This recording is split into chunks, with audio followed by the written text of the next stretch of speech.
A brisk late fall wind whipped down Main Street past Henderson Coffee. People milled about, clutching travel mugs and to-go cups tightly in their gloved fingers. It had been nearly 2 years since Margot had returned to Port Marie, and it was the very first time that she'd be marching in the Veterans Day Parade. The parade had been a joint effort between worship leaders and the town council. Margot still couldn't believe how much support they'd received for the idea.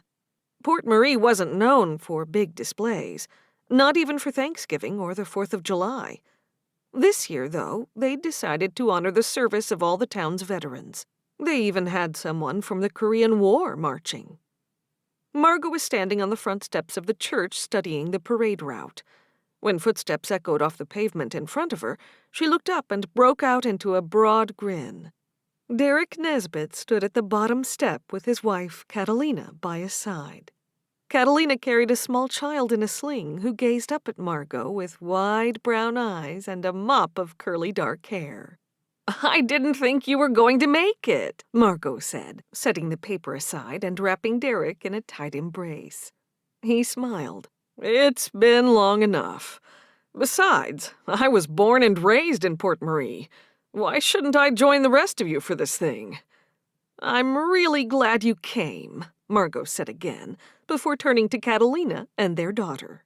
"It's good to see you too, Cat." "And under much happier circumstances," the other woman replied. Margot bent and waved at the girl. "And you must be Athena." Athena giggled and grabbed for the dog tags and cross that hung around Margot's neck. Margot beamed at her. "She's gotten so big. I remember when you sent me the birth announcement. She was such a little peanut then." "She's going to be a 1-year-old next month," Catalina said with a proud grin. "Time is just flying." Margot's phone beeped in her pocket, so she pulled it out to see a reminder she'd set for herself. Looking back up at the Nesbits, she said, "I hate to duck out, but we have to finalize the parade route, so I've got to meet with the town council and the other faith leaders. I'll see you at the parade in the morning." "Looking forward to it," Derek said. Margot was glad to know that her old comrade had finally gotten the help he needed. After losing his uncle almost 2 years ago, he'd uprooted his family to escape the stigma Warren's death had brought out in the small town. He and his wife were happy elsewhere now, but he'd been comfortable enough to return for this one event. He even seemed to have dealt with the trauma that he and Margot had shared overseas. She scooped up the proposed map route and headed for the parking area in front of Henderson Coffee, where the group had agreed to meet. The location wasn't by accident.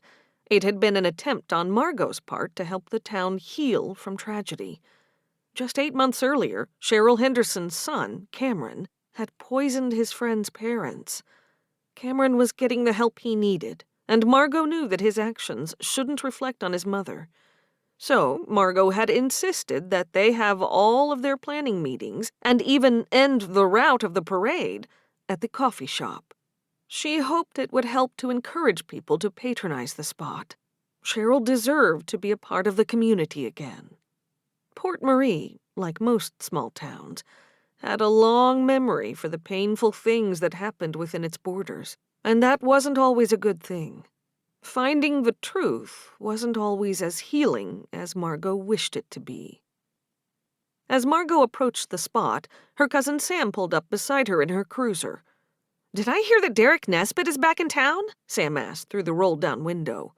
Margot was close enough to feel the heat blasting from inside the car. "He is. He's marching in the parade tomorrow. Is that a problem?" Sam shook her head, her dark hair bouncing against her shoulders. "No, I was just surprised. I kind of thought he wanted nothing to do with the town." "It's like they say, time heals wounds," Margot replied. "Well, I'm glad you have someone to march with tomorrow. I'm going to park, and I'll meet you inside." Given Margot's involvement in the planning, the chief of police had apparently decided Sam should be the person from the department liaising security. Not that Margot minded. Smiling to herself, she stepped into the warm confines of the coffee shop and spotted a familiar pink-haired barista behind the counter. "Hey, Casey," Margot greeted the young woman. "Hi. Your usual?" "Please,"